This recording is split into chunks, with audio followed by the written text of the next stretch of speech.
వెనకాల వాక్య భాగము 146వ సంకీర్తన భాగములో 7వ వచనాన్ని ప్రభు మనతో మాట్లాడలేము. బాధింపబడు వారికి ఆయన న్యాయము తీర్చును, బాధపరచబడు వారికి ఆయన న్యాయమును తీర్చును, ఆకలి కొనిన వారికి ఆయన ఆహారమును దయచేయను.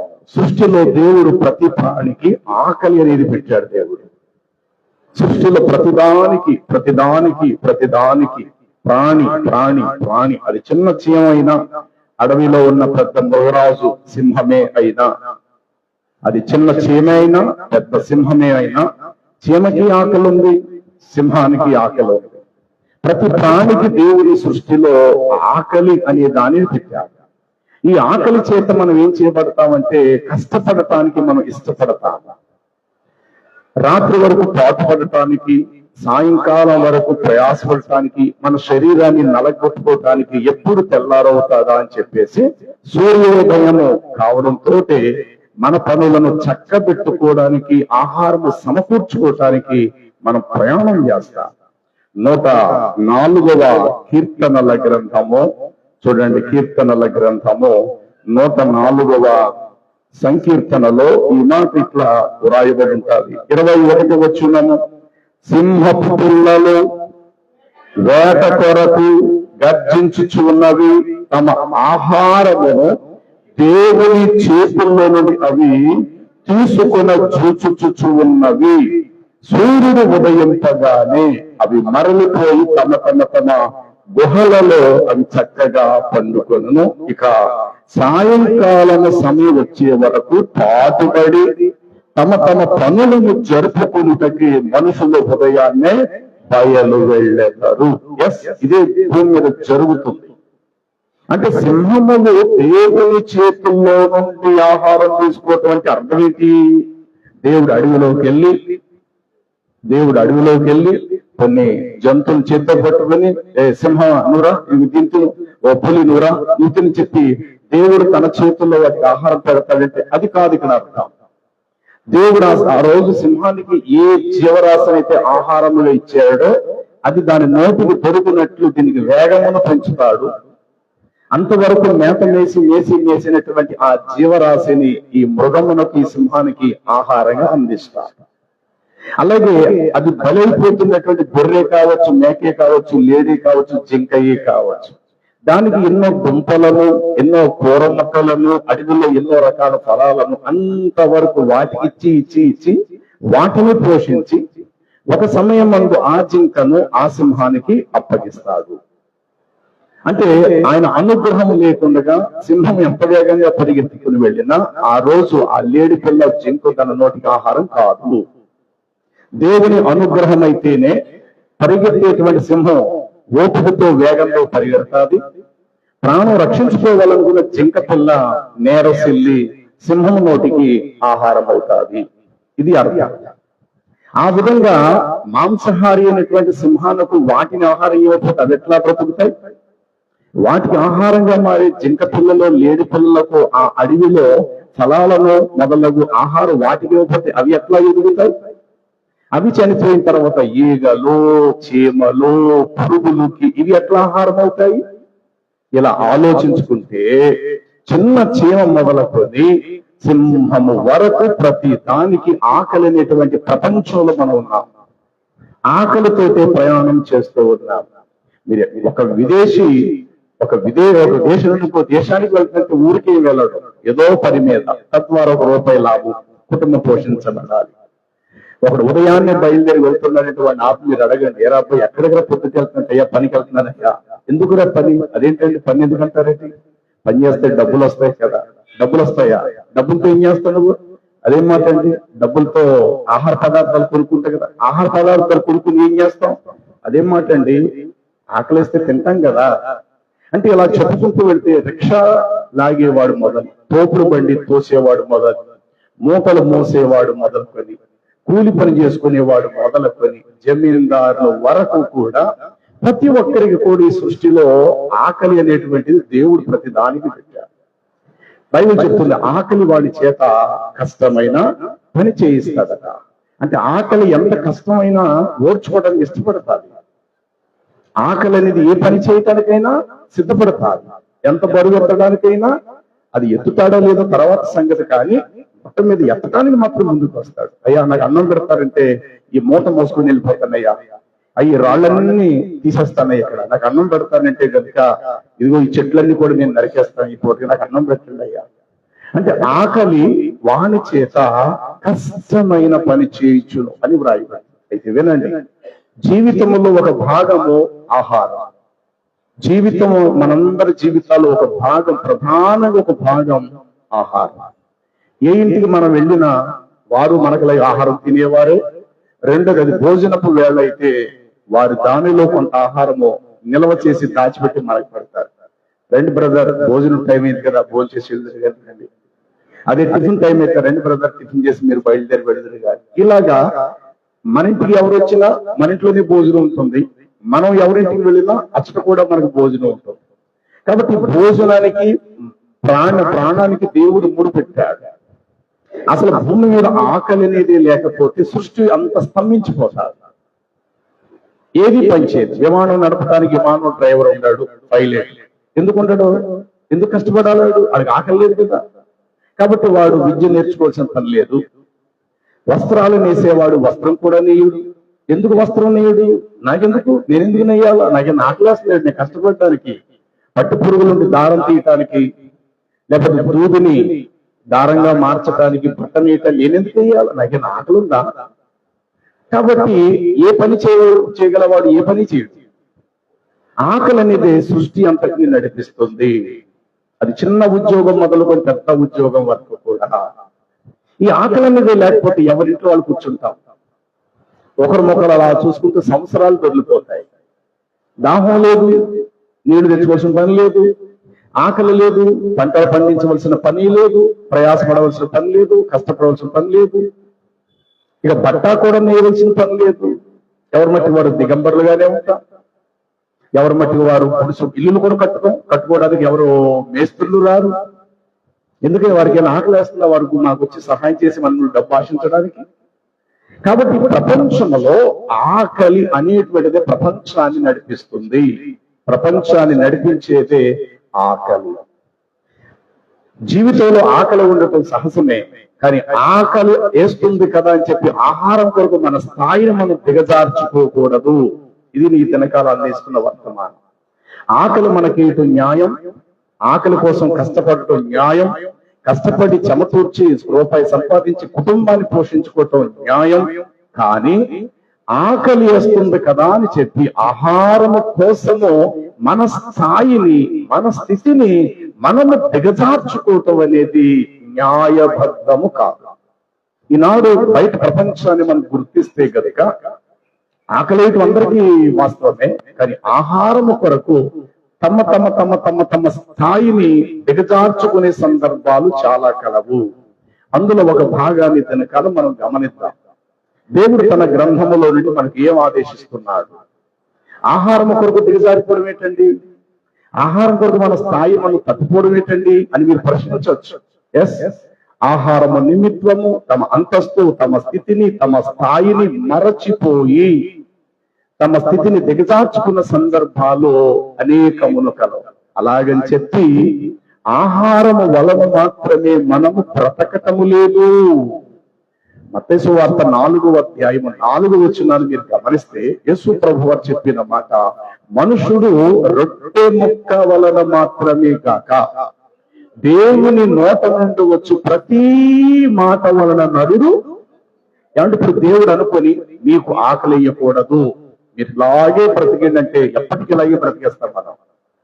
దేవుడు అనుకుంటే మీకు ఆకలి అనేది ఉండకూడదు, మీకు దాహం అనేది ఉండకూడదు, మీరు ఎప్పుడు కూడా ఇలాగే ఉండిపోండి అని అన్నాడా దేవుడు? తన మనసులో అనుకున్నాడా? ఆయన అనుకుంటే కనుక అందరూ అలాగే ఉంటారు, ఎవరికి ఆకలి అయ్యేది. అయితే వినండి, మనుషుడు కేవలం మనం తినే తిండి వల్ల మాత్రమే బ్రతికిస్తున్నామని అనుకోకండి. బ్రతకటానికి జీవితంలో ఆహారం ఒక పాత్ర, ఒక భాగమైతే బ్రతకటానికి మూలాధారము ఆయుష్కాలము దేవుని మాట. బ్రతకటానికి జీవితంలో ఆహారం ఒక చిన్న పాత్ర, చిన్న భాగం అయితే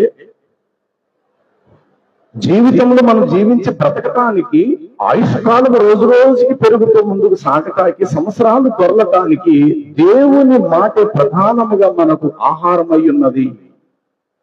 అలాంటి దేవుని మాటలు మనం కాకుండా మన నోటికి కావాల్సిన ఆహారమే గొప్ప ప్రాముఖ్యమైన అనుకుంటే మనంతా అజ్ఞానులు మరి ఎవరూ లేరు. దేవుని మాటలు కాకుండా, దేవుని సంకల్పం కాకుండా నా ఆహారమే నాకు ముఖ్యం అని అనుకుంటే మనంతటి బలహీనులు మరి ఎవరు కూడా లేరు. బైబిల్లో ఒక మాట ఇలా రాయబడింది, నా ప్రాణమా తినుమో త్రాగుమో శుతించుమో, సంవత్సరాలకు సరిపడే ఆస్తి నేను నీ కొరకు సమకూర్చి పెట్టాను అని అనుకున్నాడు. ప్రతిరోజు మంచి ఫుడ్ తింటున్నాడు అతడు. కానీ మరణించిన తర్వాత శరీరము మట్టిలోకి వెళ్ళింది, అతని ఆత్మ మాత్రము దేవుడు లేని లోకానికి ప్రయాణం చేసింది. అనగా వేదన స్థలం అనే నరక కూపములోకి వెళ్ళింది. అక్కడ తన ఆత్మ చింతిస్తూ ఉన్నది.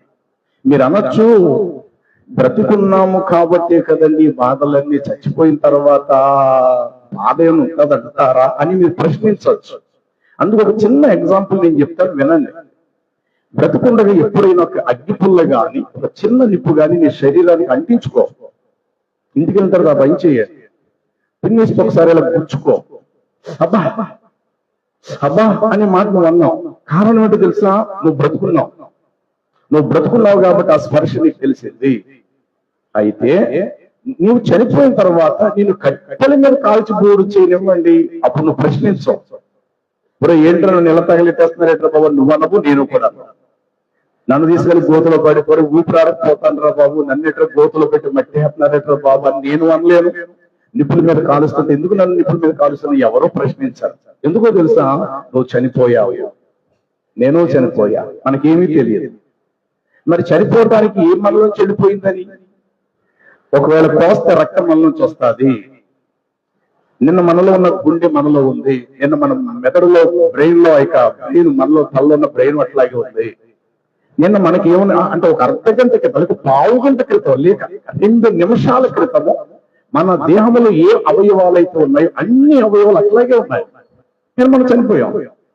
గుండె ఉన్న స్థానంలో గుండె ఉంది, ఊపిరితిత్తుల స్థానంలో ఊపిరితిత్తులు ఉన్నవి, కిడ్నీలు ఉన్న స్థానంలో కిడ్నీలు ఉన్నాయి, రక్తం ఉండవలసిన చోట్ల రక్తం దేహమంతా వ్యాపించి ఉంది.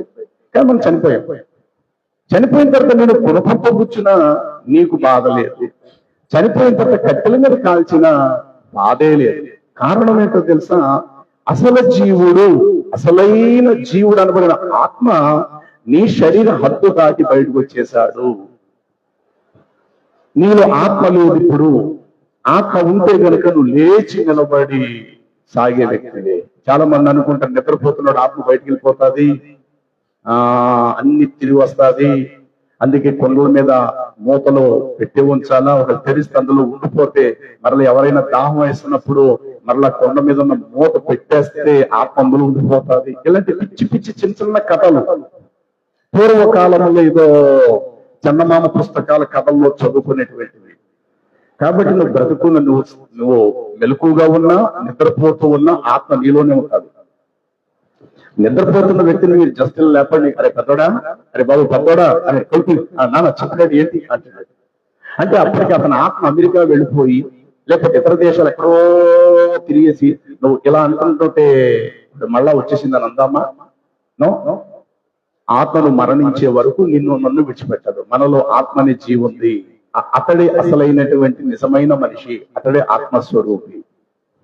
బ్రతుకుండగా నువ్వు కాంచుకుంటే నీ శరీరానికి బాధ అనిపించింది తెలుసా? ఇంతకీ బాధ నీ శరీరం కాదు, నీలో ఆత్మకు గుచ్చుకుంటుంది. కాబట్టి ఆత్మ విడిచిపోయిన తర్వాత నీ దేహాన్ని గుణపాలతో కూర్చొని నీకు బాధ లేదు. కట్టెల మీద కాల్చినా సరే మనకు బాధ లేదు. ఎన్నో సేవలు మనం చూస్తాం, కాల్చేస్తుంటారు, వాళ్ళకి బాధ లేదు. కప్పెట్టేస్తాం, వారికి బాధ లేదు. మరి బ్రతుకుండగా ఒక చిన్న పిన్నేసి కూర్చుంటే అబ్బా అనే మాట ఎందుకన్నావో తెలుసా? ఎందుకంటే బాధ తగిలింది నీ దేహము నాకు కాదు, అసలు నీలో ఉన్న అంతరాత్మకి అది పుచ్చుకుంది. కాబట్టి మరణించిన తరువాత ఆత్మ వెళ్ళవలసినటువంటి 2 ప్రదేశాలు ఎక్కడో చోటుకి వెళ్ళాలి. అయితే బ్రతికినంత కాలము శరీరాన్ని మాత్రమే పోషించుకుంటూ, ఈ శరీరం కావాల్సిన ఖరీదైన బట్ట, ఈ శరీరం కావలసిన రంగురంగు ఖరీదైన దుస్తులు, బంగారము, కడుపుకి ఖరీదైన ఆహారం, వీటికే నువ్వు ప్రాధాన్యతనిస్తూ దేవుని యొక్క మాటను ఒకవేళ మనం విశ్వసించకపోయి గుర్తించకపోతే కనుక నీ ఆత్మను నీవు భంగపరుచుకునే వ్యక్తివైపోతావు. అందుకని జీవితంలో ఆకలి అనేది ఒక భాగమే, ఆహారం తప్పనిసరిగా మనకు అవసరమే, కానీ ఆహారం మాత్రమే అవసరము కాదు, ఆహారం మాత్రమే ముఖ్యం కాదు. ఆహారాన్ని అందించే దేవుడు, ఆ దేవుని మాట బ్రతికుండగా నీకు నాకు అవసరము.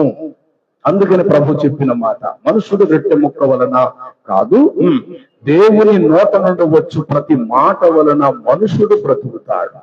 రండి, ఇప్పుడు భౌతికమైన ఆహారం కొరకు దిగజార్చే పరిస్థితి ఎట్లా ఉంటుంది అని చెప్పి చూడండి.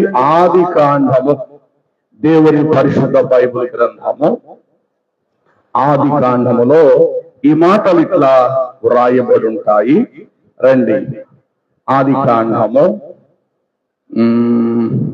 24వ అధ్యాయము, 24 కాదు, 25వ అధ్యాయము 27వ వచనము. ఆ చిన్నవారు, వారు కాదు వారు, ఆ చిన్నవారు, బహు వచ్చినట్టు ఇద్దరు పిల్లలు, ఆ చిన్నవారు ఎదిగినప్పుడు ఏసావు వేటాడుటయందు నేర్పరి అయి అరణ్యవాసిగా ఉండెనో. ఇక యాకోబు అయితే రెండో వాడు సాధువై, సాధువు అనే మాటకు అర్థం తగ్గించుకునేవాడు. సాధు అంటే గడ్డం పెంచుకొని కాషాయ వస్త్రాలు వేసుకునేవాడు కాదు. సాధు జంతువు అంటాం చూశారు. సాధు జంతువు ప్రతిదీ కూడా శాకాహారి, కోరలు కలిగే ప్రతిదీ కూడా మాంసాహారి. కోరలున్న ప్రతిదీ కూడా, అది చిన్న ఎలుక పిల్లైనా కుక్కైనా పందైనా కుక్కైనా ఇంకొకటైనా, కోరలు గల ప్రతిదీ మాంసమును భక్షిస్తాది. ఈ పండ్లు సమాన వరుస ఉంటాయి చూశారు. మేకను మీరు చూడండి, గొర్రెను మీరు చూడండి, వాటి పళ్ళు సమానంగా ఉంటాయి. ఈ సమానం కలిగి ప్రతి దాన్ని సాధు జంతువు అంటాం. సాధు జంతువు ప్రతిది కూడా ప్రాణహాని చేయదు తోటి దానికి. ఆకులు, రొప్పలు, కాయలు ఇలాంటివి మాత్రమే తింటాయి శాకాహారి. ఈ శాకాహారి గల ప్రతి దానిని సాధు జంతువు అంటాము. మాంసాహారి అనగా రక్తము కళ్ళ చూసేదాన్ని మాంసాహారి అని అంటాం. అయితే ఇక్కడ యాకోబు సాధువై అనే మాటకు అర్థము అతడు శాకాహారి అని మీరు అర్థం చేసుకోవాలి. చదవండి. యాకోబు సాధువై తన గుడారములో మాత్రమే నివసించుచు ఉండెను. ఇస్సాకు ఏసావు తెచ్చిన వేట మాంసమును తినుచుండెను గనుక అతన్ని ప్రేమించాను. రిబ్కా యాకోబును ప్రేమించాను. ఒకనాడు యాకోబు కలగోరపు వంటకము వండుచుండగా ఏసావు అలసిన వాడై అప్పుడే పొలములో నుండి వచ్చి, తమ్ముడా, నేను చాలా అలసిపోయున్నాను, ఆ ఎర్ర ఎర్రగా ఉన్న దానిలో కాస్త కొంచెము దయచేసి నాకు ఆహారముగా పెట్టుము అని తమ్ముడిని అడిగాను. అందుకు ఆ తమ్ముడు అంటున్నాడు, అడిగాను. అందుకు యాకోబు, నీ జ్యేష్ఠత్వము హక్కు నేడు నాకిమ్మని అడుగగా ఏసావు, నేను అయ్యో ఆకలి చేత చావబోచున్నాను కదా, ఇప్పుడు ఈ జ్యేష్ఠత్వపు హక్కు నాకెందుకు అని అనెను. కాబట్టి యాకోబు, నేడు నాతో ప్రమాణము చేయము. అతడు యాకోబుతో ప్రమాణం చేసి అతనికి జ్యేష్ఠత్వపు హక్కును ఒక్క పూట కోసం అమ్మివేయగా, యాకోబు ఆహారము అనగా చిక్కుడుకాయలతో చేసిన వంటకమును తన అన్నగారైన యాసావుకిచ్చెను. అతడు తిని త్రాగి లేచిపోయాను. అట్లు ఏసావు తన జ్యేష్ఠత్వపు హక్కును తృణీకరించెను. ఏమర్థమైంది? ఒక్క నిమిషం కవల పిల్లలిద్దరూ కూడా అమ్మ కడుపులోంచి పుట్టేటప్పుడు ఇద్దరు, ఏసావు యాకోబు అనబడిన ఇద్దరు కవల పిల్లలు.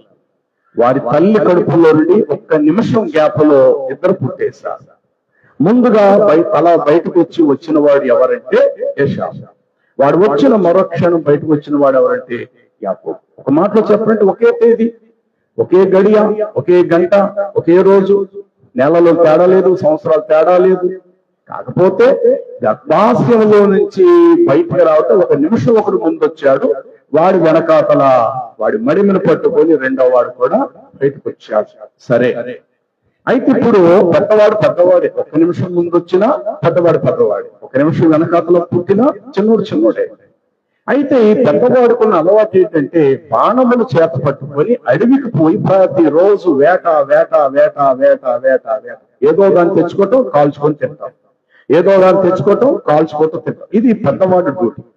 చిన్నవాడి డ్యూటీ ఏంటంటే ఆ ఇంటికి సమీపంలో ఉన్న కూరగాయలు, ఆ ఇంటికి దగ్గరలో వాళ్ళ అమ్మ వేసి మొలిపించి చిక్కుడుకాయలో, ఆనపపాదో, బీరకాయలో ఇవన్నీ తీసుకొని తల్లి చాటు పెట్టారు. కాబట్టి అమ్మ చేసే వంటకాలు చిన్న కొడుకు కడతాయి. నిజమే, తల్లి వెనకాతలు ఎప్పుడు కూడా ఉంటే పిల్లలుగా మంచి అలవాటు వస్తుంది. తండ్రి జలసాగా తిరిగేవాడితే తండ్రితో పాటు సహవాసం చేసే కొడుకు కూడా జలసా చేసే అలవాట్లు వస్తాయి.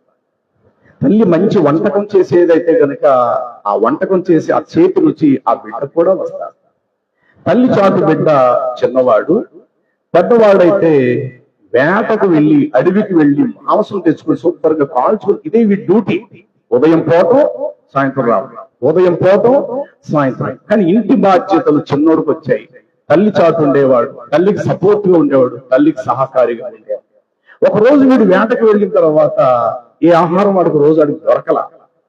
అందుకే మీకు చెప్పాను, సింహములు పిల్లలు తమ వేటను దేవుని చేతుల్లో నుండి పొందుకొన ఆశపడి ఎదురు చూస్తున్నారు. ఆయన అనుమతి లేనిది భోజనము తిని సంతోషించుట ఎవరికి సాధ్యం కాదు. భోజనం తినడానికి చేతులు కడుక్కునే వరకు కడుక్కుంటే అంతవరకు మాట్లాడతాం, ఒక టవల్ తీసుకుని శుభ్రంగా తుడుచుకుంటాం, కుర్చీ దగ్గర కూర్చుంటాం, భోజనం తీసుకొచ్చి పెడతారు, ఏదో మాట్లాడుతుంటాం. హఠాత్తుగా పెయిన్ వచ్చిందంటే క్లోజ్, భోజనం లేదా పోతాం, వాడిపోతాం, కింద పడిపోతాం, గబగబా అంబులెన్స్ ఎక్కించుకొని తీసుకెళ్ళిపోతారు. మరి కంచంలో ఉన్న కూడు కడుపులోకి ఎందుకు రాలేదు? కంచంలో ఉన్న కూడులోకి మనం ఎందుకు చేపట్టలేకపోయాము? అక్కడ వరకే మనకు పర్మిషన్, కంచంలో చేపెట్టే అవకాశం మనకు లేదంటే. అందుకే బైబిల్ చెప్తుంది, ఆయన సెలవు లేకుండా భోజనము తిని సంతోషించటం అసలు ఎవరికి సాధ్యము కాదు. వేటకు వెళ్ళాడు, ఏది దొరకలేదు, వాడికి ఒట్టి చేతులతో వచ్చాడు. కరెక్ట్ గా వచ్చేసరికి అడవికి వెళ్ళాడు కదా, మరి ఏ కొండలు ఎక్కాడు, అలసిపోయాడు. ఇంటికి వచ్చేసరికి గుమ్మగుమ్మలాడుకున్న వంటకం తమ్ముడు ఒక మట్టి కుండలో వండుతున్నాడు. అది చూసి మూర్తి చూసేట ఎర్రగా మంచి గుమ్మగుమ్మలాడుతున్న కూర. వెంటనే బాణాలన్నీ పక్కన పెట్టేశాడు. అరే తమ్ముడా, నువ్వు వండుకున్న దాంట్లో నాకు కొంచెం త్వరగా నాకు ఆహారం పెట్టని, చాలా అలిసిపోయాను అన్నాడు. ఆ మాటకి సరే అని చేతులు కడుకొని రా, నీ పెడతానంటే బాగుండేది. చిన్నోడు ఏమంటుంది సార్, కొంచెం కాదు, ఈ కొండలో ఉన్నదంతా కూడా నీకే పెట్టేస్తా, కాకపోతే ఒకటి షర్ట్, నాకంటే ఒక్క నిమిషం నువ్వు ముందు పుట్టే చూసావా, నువ్వు జ్యేష్ఠుడు అనిపించుకుంటున్నావు చూసావా, జ్యేష్ఠత్వం నాకు ఇచ్చేయి. ఏమంటే జ్యేష్ఠత్వం అనేటువంటిది జోబులో ఖర్చుదా, ఇది కూడా తీసుకోవడానికి పరసలో డబ్బులా? జ్యేష్ఠత్వం అనేది కంటికి కనబడే వస్తువు కాదు, అది ఆధిపత్యం. కొందరిళ్లలో పెద్దవాడు మాట్లాడితే చిన్నవాళ్ళందరూ మౌనం అయిపోయారు. కారణం ఏంటి? మాట్లాడేవాడు మనిషే, మాటలు వింటున్న వాళ్ళు కూడా మనుషులే. కానీ ఎందుకు మౌనం అయిపోతారు తెలుసా? అతడు పెద్దవాడు, ఆయన నా తండ్రి, ఆయన నా మేనమామ, ఆయన మా పెద్దనాన్న, అతడు నా పెద్దనాన్న కొడుకు, వరుసలో నాకు అన్నయ్య అవుతాడు, నీ తమ్ముణ్ణి, కాబట్టి నేను మౌనం వహించాలి. భర్త మాట్లాడితే భార్య మౌనం అయిపోతుంది. కారణం, భార్య కంటే 1 సంవత్సరం 2 సంవత్సరాలు భర్త ఇప్పుడు పెద్దవాడే. తల్లిదండ్రులు మాట్లాడితే పిల్లలు మౌనం అయిపోవాలా? ఎందుకు మౌనం అయిపోవాలా? ఎప్పటికీ పిల్లలే మీకంటే వయసులో తల్లిదండ్రులు పెద్దవారే. కాబట్టి ఇది జ్యేష్ఠత్వం అనేది కంటికి కనబడే పదార్థం కాదు, అది ఆధిపత్యం, అధికారం. కానీ కొండలో కనబడే కూర ఆ పూటకు తింటే మరుసటి చుట్టుకుని వెళ్ళిపోతున్నాడు. కడుపులో ఉన్న పదార్థం 1 గంటలో అది మలినంగా మారిపోతుంది. ఇతడు ఏమడిగాడు? నాకు కాస్త అలిసిపోయిందని, నాకు అన్నం పెట్టా తమ్ముడా, ఈ కూర పెట్టు అంటే, నీ జ్యేష్ఠత్వం నాకు ఇచ్చే, కొండలో కూర అంతా నీకు ఇచ్చేస్తాను. వాడు అనుకున్నాడట, ఎవరికి కావాలి ఈ జ్యేష్ఠత్వం? ఈ జ్యేష్ఠత్వం ఉందన్న పేరుకే, కానీ దీనివల్ల నాకు ఏ ప్రయోజనం? జ్యేష్ఠత్వం నాకైనా కూడెడతాడా? జ్యేష్ఠత్వం అనేది ఏమైనా నాకు విలువిస్తాడా? సరే, జ్యేష్ఠత్వమే, 1 నిమిషం ముందు పుట్టాను, పెద్దోండి. అయితే ఏంటి, నాకు వద్దురా ఈ జ్యేష్ఠత్వం. అలసిపోయిన నా ప్రాణానికి వండుకున్న కూర పదార్థమే నాకు ముఖ్యం తప్ప జ్యేష్ఠత్వం నాకు వద్దు అన్నాడు. అప్పుడు వీడంటాడు, వద్దు అన్న మాట నోటితో చెప్పక ప్రమాణం చేయి. వద్దు అన్న మాట ఒట్టిగా చెప్పక, ఇదే కూర నీకు నాకు మధ్యలో పెడుతున్నాను, ఈ పదార్థము సాక్షి నువ్వు తింటున్నావు కాబట్టి, నీ కడుపులోకి వెళ్తుంది కాబట్టి 100% నువ్వు జ్యేష్ఠత్వపు వదులుకున్నట్టే. అందుకు నేను వండిన పదార్థము సాక్షిగా ఈ పదార్థం తెచ్చి నీకు నాకు మధ్యలో పెడతా, దీని మీద చెయ్యేసి ప్రమాణం చేసి, ఈ క్షణము నుండి ఈ కూర నేను తినబోతున్న ఈ పదార్థము సాక్షిగా నా కడుపులోకి మరో క్షణం ఇది రాబోతుంది, దీని సాక్షిగా నేను చెప్తున్నాను, నాకు జ్యేష్ఠత్వపు హక్కు నాకు వద్దు, కొండలో కూరే నాకు కావాలి, ఈ మాట చెప్పు, అప్పుడు ఇచ్చేస్తాను. అప్పుడు వాళ్ళిద్దరి మధ్య వండిని కూరలకి పదార్థాన్ని కొండలో పెట్టి ఆ జ్యేష్ఠత్వం వదులుకునేవాడు చెప్పాడు, ఈ పదార్థం సాక్షి నేను చెప్తున్నాను, మరో క్షణంలో నా కడుపులోకి రాబోతుంది, ఇది నిజం, నా కడుపులోకి రావటం ఈ పదార్థం ఎంత నిజమో, నేను జ్యేష్ఠత్వపు హక్కును వదిలేసుకోవటం కూడా అంతే నిజం అని చెప్పి జ్యేష్ఠత్వాన్ని వదిలేసుకున్నాడు. కుండలో ఉన్న పదార్థాన్ని భక్షించాడు. పెద్దడు అనుకున్నాడు, ఏదో నోటితో నేను అలా చెప్పాను అయిపోయినంతటితో అనుకున్నాడు. కానీ అసలు దేవుని సంకల్పము జ్యేష్ఠత్వముల గురించి ఎంతటి విలువనిచ్చాడో తెలుసా బైబిల్లో దేవుడు? చూడండి, ద్వితీయోపదేశ కాండము, దేవుని పరిశుద్ధ బైబిల్ గ్రంథము, ద్వితీయోపదేశ కాండ 21, 16, 17 వచనాలు. 21, 16, 17 వచనాలు. జ్యేష్ఠపు కుమారుడు ద్వేషించబడిన దానికి ఒకవేళ కొడుకుగా ఉన్నప్పటికీ, తండ్రి తనకు కలిగిన దానిని తన కుమారులకు స్వాస్థ్యముగా పంచిపెట్టినప్పుడు, ద్వేషించబడిన దాని కుమారుడు జ్యేష్ఠునికి మారుగా ప్రేమింపబడి దాని కుమారులకు జ్యేష్ఠునిగా చేయకూడదు. ద్వేషించబడిన దాని కుమారునికి తండ్రి తన ఆస్తిలోని రెట్టింపు భాగములు ఇచ్చి వానినే జ్యేష్ఠునిగా ఎంత మాత్రము ఎంచవలయను. చాలు. ఏమర్థమైంది మీకు? ఎంత చక్కని వివరణ ఇచ్చిన ధర్మశాస్త్రములు. ఈ రోజు కూడా యూదులు ఇదే పాటిస్తారు, యూదులు ఇదే పద్ధతిని పాటిస్తారు. ఇజ్రాయేలీ ఇప్పుడు బహుభార్య తత్వం ఉండొచ్చు, పెద్ద భార్య చిన్న భార్య అయితే, లేకపోతే చిన్న భార్య పెద్ద భార్య అనుకుందాం. పెద్దదాన్ని పెళ్లి చేసుకున్నాడు, పిల్లలు పుట్ల. రెండో దాన్ని పెళ్లి చేసుకున్నాడు, రెండో దాని గర్భం త్వరగా పండింది, పుట్టేశాడు కొడుకు. ఆ తర్వాత పెద్దదానికి కూడా పిల్లలు పుట్టారు, అసలు భార్య కూడా పుట్టారు. ఇప్పుడు అసలు భార్య పిల్లలేమో పెద్ద భార్య పిల్లలేమో వయసులో చిన్నోళ్ళు అయ్యారు. 7 ఎనకాతలు వచ్చిన చిన్న భార్య యొక్క కొడుకేమో ఈ పిల్లలకు పెద్దోడయ్యారు. ఇప్పుడు పెద్ద భార్య భర్త అనుకుంటున్నారు, ఏమండి దీన్ని ఇంట్లో ఉంచడం అవసరమా మనకి, దీన్ని పంపించేస్తే బాగుంటుంది అనుకుంటున్నారు. ఈ విధంగా చిన్నదాని మీద చాలా ద్వేషం పెంచుకున్నాడు ఈ భర్త. అనాసం తెచ్చి ఇంట్లో పెట్టున్న దీన్ని, అనాసం తెచ్చి ఇంట్లో పెట్టున్న దీన్ని చెప్పి భర్త ప్రతిరోజు ద్వేషిస్తున్నాడు చిన్నదాన్ని. పెద్దదాన్ని మాత్రం బాగానే చూసుకుంటున్నాడు ముందు భార్య. రోజులు గడుస్తున్నాయి, కానీ పిల్లలు వారి యొక్క వయసును పెట్టి చూస్తే ద్వేషింపబడిన దానికి తొలి సంతానం పుట్టాడు. ముందుగా ఎప్పుడో 15 ఏళ్ల క్రితం పెళ్లి చేసుకున్న భార్యకి లేటుగా పిల్లలు పుట్టారు. రేపన్న రోజు ఆస్తి పంపకాలు పంచేటప్పుడు, దీన్ని ఎప్పుడో 15 ఏళ్ళ తర్వాత చేసుకున్నాను, ఆయన దిక్కుముక్కులు దాన్ని దిగొచ్చి ఇంట్లో పెట్టుకున్నాను కదా నేను అన్న మాట అనడానికి వీలు లేదు. అది ఒకవేళ ద్వేషించబడిన భార్య అయినా, ఆ తర్వాత సంసారానికి ఉపయోగపడలేని ముఖమంతా కాలిపి ఒళ్ళంతా కూడా జబ్బు వచ్చేసింది అయినప్పటికీ, తనకంటూ ఒక కుమారుడు పుట్టాడు, అతడే నీకు మొట్టమొదటి తొలి కుమారుడు. రేపన్న రోజున ఆస్తి పంపకాలు పంచేటప్పుడట ద్వేషించబడిన దాని కుమారుడు ఒకవేళ జ్యేష్ఠుడై ఉన్నప్పటికీ, ప్రేమించబడిన దానికి చాలా మంది కుమారులు ఒకవేళ ఉన్నప్పటికీ, ఆస్తి పంపకం పంచేటప్పుడట నీ కుమారులు ఎవరు జ్యేష్ఠుడైతే ఉన్నాడో అతనికి తండ్రి తర్వాత స్థానం ఇచ్చే 2 భాగం వాడికి ఇయ్యాలి.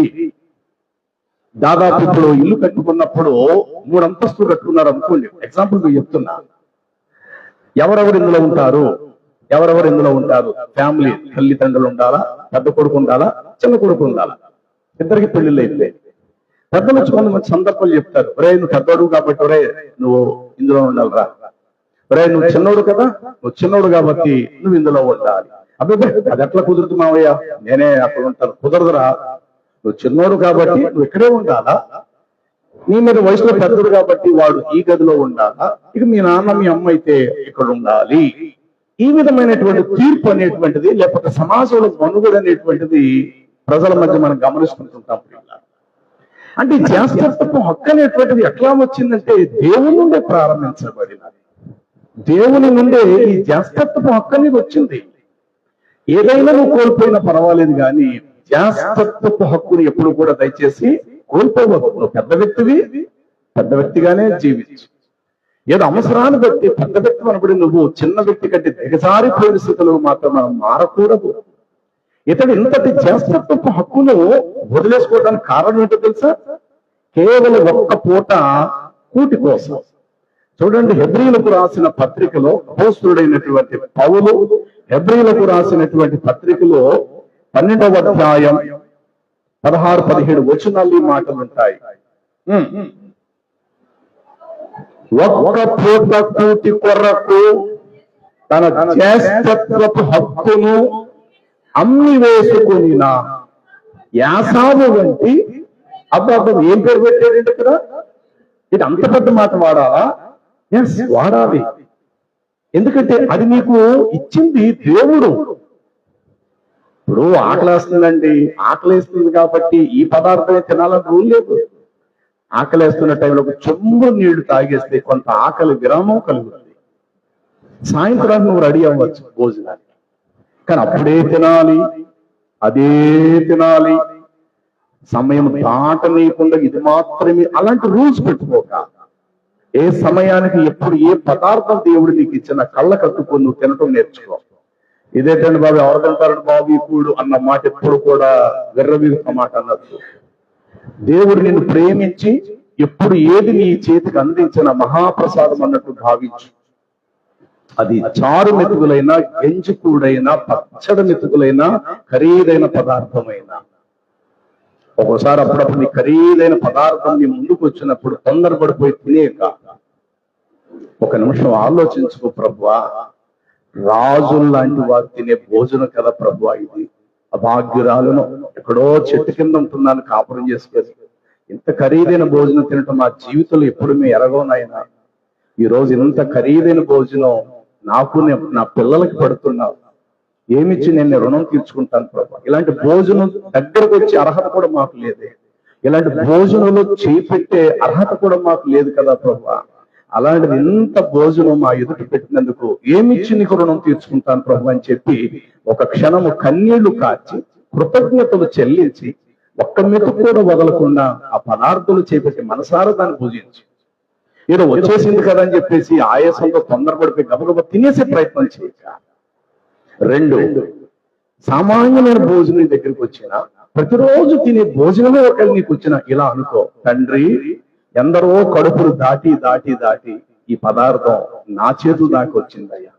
ఇదే రోజు ఎన్నో దేశాలలో, ఎన్నో పట్టణాలలో చాలా మంది భోజనం లేదు. ఈ పూట ప్రయాణాల్లో ఉన్నారు, వారికి భోజనాలు లేవు. కొంతమంది రోగులు మంచాల మీద ఉన్నారు, వారికి భోజనాలు లేదు.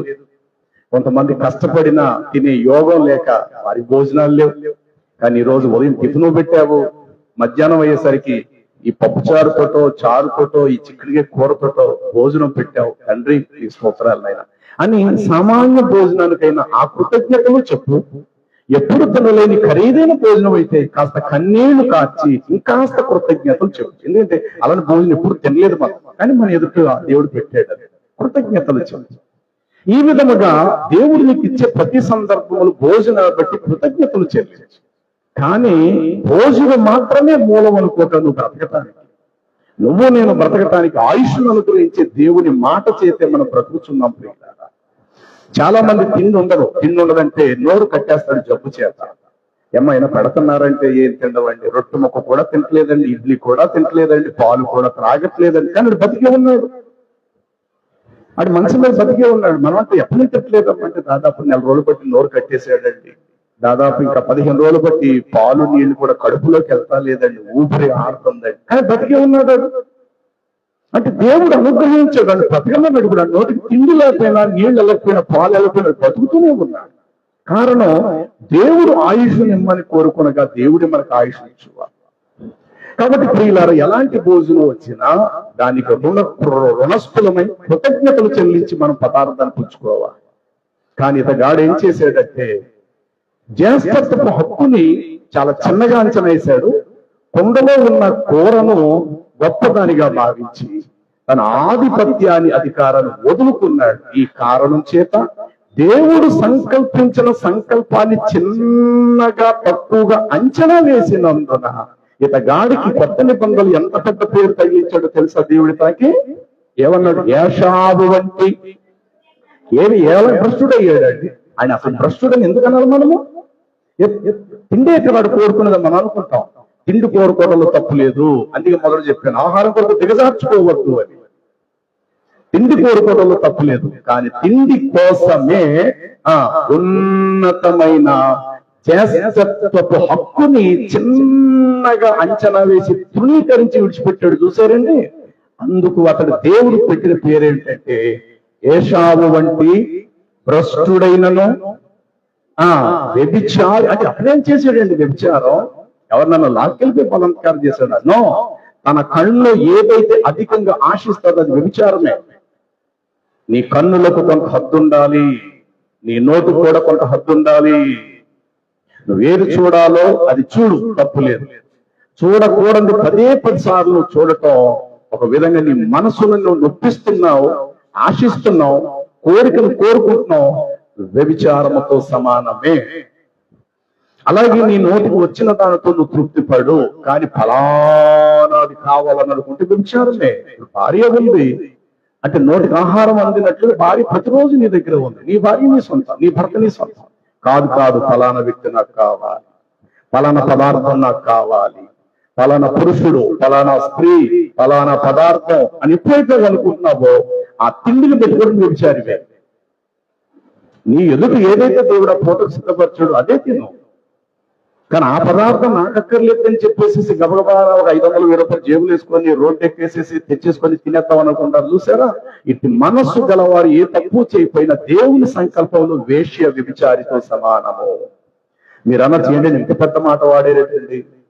మనిషి అన్నాక ఇష్టపడింది తినటంలో తప్పే ఉందండి. కష్టపడుతున్నాం, రూపాయి డబ్బులు గడిస్తున్నాము, అలాంటిది ఇష్టమైన పదార్థం తింటే వ్యభిచారం ఎట్లా అవుతుందండి అని మీరు అనొచ్చు.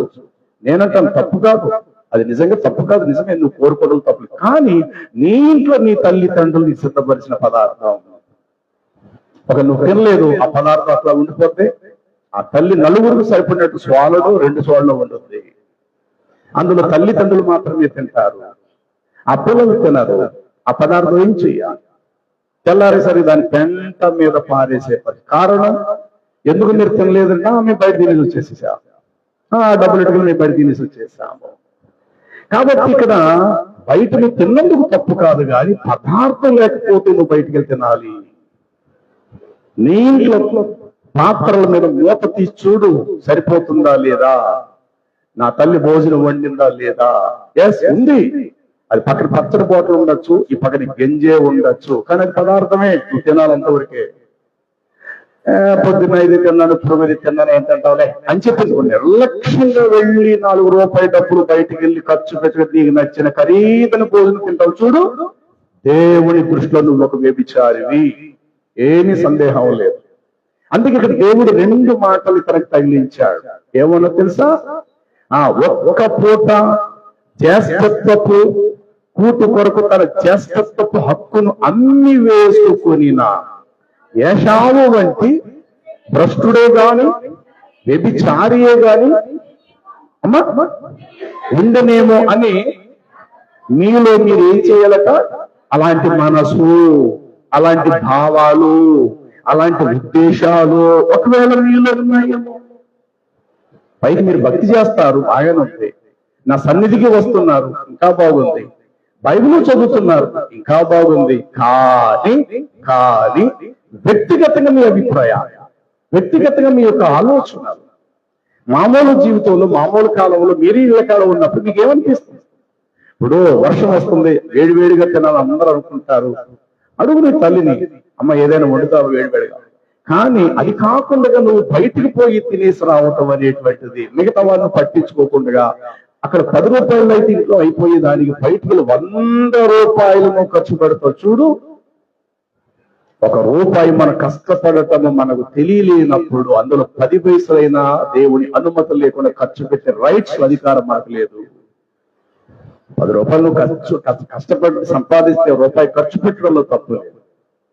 కాబట్టి నీ ఇంట్లో పదార్థం ఉండగా వేరే పదార్థం కావాలని నీకు నువ్వు అనుకోవటం అది ఒక వేశ్య, ఒక వ్యభిచారంతో సమానం. నీ భార్య ఉండగా వేరే స్త్రీ, నీ భర్త ఉండగా వేరే పురుషుడు, ఎలాంటి ఆలోచనలు వస్తాయో అదే క్రమంలో నీ ఇంట్లో ఆహారం ఉండగా లేదు ఫలానా హోటల్కి వెళ్ళి తినాలి అని అనుకుంటే గనుక పదార్థం లేకపోతే అది వేరే విషయం. భార్య లేనప్పుడు, భార్యను చచ్చిపోయింది, వేరే పెళ్లి చేసుకోవడంలో తప్పు లేదు. భర్త చచ్చిపోయాడు, వేరే పురుషుడు పెళ్లి చేసుకోవడంలో తప్పు లేదు. అందుకని దేవుడు ఇక్కడ 2 పదాలు ఇక్కడ ఏషావుకు ఆపాదించాడు. దేవుడు ఏషావు వంటి భ్రష్టుడే గాని, అంటే దైవ బిడ్డలుగా మనకి ఎంత జాగ్రత్త నియమావళి కావాలి అంటే, ఇట్టి నియమావళి, ఇట్టి ఆజ్ఞానుసారమైన జీవితాన్ని మనం కలిగి ఉన్నప్పుడు దేవుని దృష్టిలో ఎంతో యోగ్యులుగా మనం మలచబడతాం. అందుకని అంటే వాక్యం చదవటం ముఖ్యం కాదు, వాక్యములో భావాన్ని హృదయాన్ని కదిలించాలి, వాక్యములను సంకల్పాలు మన మనసులో కదిలించబడాలి. అప్పుడు దేవుని వాక్యం మన హృదయంలో పనిచేస్తుందని మనం గుర్తిస్తాం. ఏదో పైకి 4 మాటలు చదివేసుకొని మన అభిప్రాయాల్లో మనం ప్రయాణాలు చేస్తే అది దేవుని దృష్టికి అంగీకారం కాదుగాక. నువ్వే చేసి ఏ పని చేసేటప్పుడు దేవుని వాక్యాన్ని ముందు పెట్టుకొని, అవును దేవుని వాక్యానికి తగినట్లుగా నేను ఎట్లా ఉన్నానని గ్రహించాలి. కాబట్టి మనిషి ప్రతి ప్రాణి జీవితంలో ఆకలి అనేది ఒక భాగం కావచ్చు, ఆహారం అనేది ఒక భాగమే కావచ్చు. కానీ ఆహారము కోసము మన స్థాయిని మనము దిగజార్చుకోకూడదు. నిర్గమాకాండం చూడండి, దేవుని వాక్యము నిర్గమాకాండం 22వ అధ్యాయం 29వ వచనము, 22-29. నీ మొదటి సస్య ద్రవ్యమును అర్పించేటప్పుడు ఎంత మాత్రము ఆలస్యము తడువు చేయకూడదు. నీ కుమారులలో జ్యేష్ఠుడిని నాకు సొంతం చేయాలి. అబ్బా, దేవుని కోరిక ఎవరి మీద ఉందటండి? నీ కుమారులలో పెద్దవాడిని నా పని కొరకు ప్రతిష్ఠించు. అరే బిడ్డా, నువ్వు పెద్దోడు రా, మీ వెనకాతల పిల్లలు ఉన్నారు కాబట్టి మేము పని చేసుకుంటూ, నువ్వు మాత్రము దేవుని పని మీద నిమగ్నం చూపించు. పెద్దోడా, ఇంటికి నువ్వు పెద్దోడు కాబట్టి, మనందరూ ప్రభువును కలిగి ఉన్నాం కాబట్టి నువ్వు ఖచ్చితంగా దేవుని పని చేయాలి. ఈరోజు ఇజ్రాయిల్ దేశంలో ఇంటికి ప్రతి వ్యక్తి కూడా మిలిటరీలో జాయిన్ అవ్వాలి. తమ దేశ సరిహద్దులను కాపాడుకోవడం, ప్రాణం కోల్పోయినా సరే. ఇంతకాలం అనేది అది ఆడని కాదు, మగవాడని లేదు. ఇజ్రాయేలు దేశంలో పుట్టిన ప్రతి స్త్రీ, ప్రతి పురుషుడు తప్పనిసరిగా తమ దేశాన్ని కాపాడుకునేటువంటి విషయంలో వారు ఖచ్చితంగా మిలిటరీలో జాయిన్ అవ్వాల్సిందే. అదే క్రమములో ఇజ్రాయేల్ దేశంలో ఉండేటువంటి ప్రతి వారిలో, ప్రతి కుటుంబంలో పెద్ద కుమారుడును దేవుని కొరకు రబ్బీగా తయారు చేస్తారు. రబ్బీ అనగా బోధకుడు. ఈ రోజు కూడా పెద్దవాడిని దేవుడు కొరకు వదిలేస్తారు, మిగతా నలుగురికి ఉద్యోగాలు ఏదో రప్పించేస్తారు. పెద్దవాడిని మాత్రం దేవుని పని కొరకు, ఏదో ఆలయం, ఏదో ఉపకరణాలు, ఏదో పని చేయడు, కానీ చీపురు పెట్టుకుంటుంటానికైనా ఏదో పని చేయటం. నువ్వు మాత్రం దేవుడి కొరకే బ్రతకరా, దేవుడు నీకు చెప్పింది నువ్వు భూమి చెయ్యి, ఏది చెప్తాడో అది మాత్రం నువ్వు పాటించని చెప్పి పెద్దవాడిని దేవునికి ప్రతిష్ఠించాలి. ఈ మాటను బట్టి శాస్త్రపు హక్కు అనేది ఎంత విలువైంది. నీ సస్య ద్రవ్యమును అన్నాడు, నీ ప్రథమ ఫలము అన్నాడు. నీ సస్య ద్రవ్యమును, నీ ప్రథమ ఫలమును నాకు ఇయ్యవలెను. అలాగే నీ కుమారులలో జ్యేష్ఠుడైన వాణ్ణి నాకు అర్పించాలంటే పీక్ కోసేమని కాదు ఇక్కడ అర్థం. ఏదో గొర్రెను కాల్చేసో మాంసాన్ని కోసేసినట్టుగా కాదు అర్పించమంటే, నాకు ప్రతిష్ఠించాలి. ఇది దేవుని ఉద్దేశం. ఈ కారణము చేతని దేవుడికి జ్యేష్ఠత్వం అనేది ఒక విలువైన దానిగా ఈ సృష్టిని దేవుడు పరిగణిస్తూ వచ్చాడు. అలాంటి జ్యేష్ఠత్వ హక్కుని అతడు ఒక్క పూట కోసం ఏం చేశాడంటే దేవుడిచ్చిన జ్యేష్ఠత్వాన్ని తృణీకరించాడు. అందుకే మొదట మీతో చెప్తా, పదార్థం కంటికి కనబడుతుంది, జ్యేష్ఠత్వం అనేది కంటికి కనబడే వస్తువు అది కాదు. జ్యేష్ఠత్వం అనేది ఆధిపత్యం. నువ్వు కూర్చో నేను చెప్తున్నాను అనంటే అన్నగారు చెప్తే తమ్ముడు కూర్చోవాలి. ఎందుకని? ఆధిపత్యం. వాడికంటే ఒక్క క్షణం వీడు ముందు పుట్టాడు కాబట్టి పెద్దవాడే, కాబట్టి పెద్దోడు చిన్నోడు చెప్తారా కూర్చో, నేను చెప్తున్నా కదా మాట్లాడగా మధ్యలో వెళ్ళి కూర్చో అనంటే తమ్ముడు అలా చేతులు కట్టుకోవాలి. ఎందుకంటే అన్నకు 7 అనకాతంలో పుట్టావు. అన్నగారిని ఎదిరించే పని నువ్వు చేయక, అన్నగారిని తృణీకరించేలా నువ్వు చేయక, ఒకవేళ నువ్వే కనుక నీ అన్నగారి కంటే నువ్వు ముందు పుడితే కనుక అప్పుడు నువ్వు పెద్దవాడు. అప్పుడు నీకంటే 7 అనకాలు పుట్టాడు కాబట్టి వాడు నీకు తమ్ముడు అవుతాడు కాబట్టి ఆయన కూర్చోమని చెప్పినప్పుడు. కానీ ఇక్కడ జరిగే విషయం ఏంటంటే నీ తల్లి కడుపులో నీ తండ్రి యొక్క మొట్టమొదటి రక్త కణాలు. చూడండి ఈ మాట మీకు ఎక్కడ? దినవృత్తాంతములు తొలి గ్రంథం 5వ అధ్యాయం తొలి వచనం చదవండి. అక్కడ ఎంత క్లియర్గా చెప్పాడు. తన ఇశ్రాయేలీయులకు తొలిచూలి కుమారుడైన రూబేను యొక్క కుమారుల యొక్క వివరణ ఇదే. ఇతడు జ్యేష్ఠుడై ఉండెను గాని తన తండ్రి యొక్క పరుపును తాను అంటే అపవిత్రత పరిచాడు కనుక అతని జన్మ స్వాతంత్ర్యము ఇశ్రాయేలు కుమారుడైన యోసేపు యొక్క కుమారులకు మాత్రమే అది ఇయ్యబడెను. అయితే వంశావళిలో యోసేపు జ్యేష్ఠుడిగా దాఖలైతే చేయబడలేదు. కానీ యూదా చాలు అక్కడ దాకా ఆ ఒక్క మాట చాలు. ఇశ్రాయేలుక వివరణ ఏంటంటే యాకోబు యొక్క తొలి సంతానం ఎవరనగా రూబేను. చెప్పండి, రూబేను, షిమ్యేను, లేవి, యోదా, జెబులోను, నఫ్తాలి, దాను, ఆషేరు, గాదు, ఇస్సాకారు, ఇలాగ యోసేపు, బెన్యామీను 12 మంది కొడుకులు. ఈ 12 మంది కొడుకుల్లో పెద్దవాడు ఎవరంటే రూబేను. ఇదే తన తండ్రి యొక్క సస్యద్రవ్యము. మొట్టమొదటి రక్త కణాలతో పుట్టిన వాడు పెద్ద కొడుకు రూబేను. అయితే తండ్రి మరొక స్త్రీని, దాసిని తన ఇంట్లో పెట్టుకున్నాడు. ఈ పెద్ద కొడుకుగా పుట్టినటువంటి వీడేం చేశాడంటే తన తండ్రికి ఉపపత్తిగా వచ్చినటువంటి దాసీగా చిల్ఫానబడిన ఆమెతో తండ్రి లేని టైంలో తన భార్యతో కలిశాడు.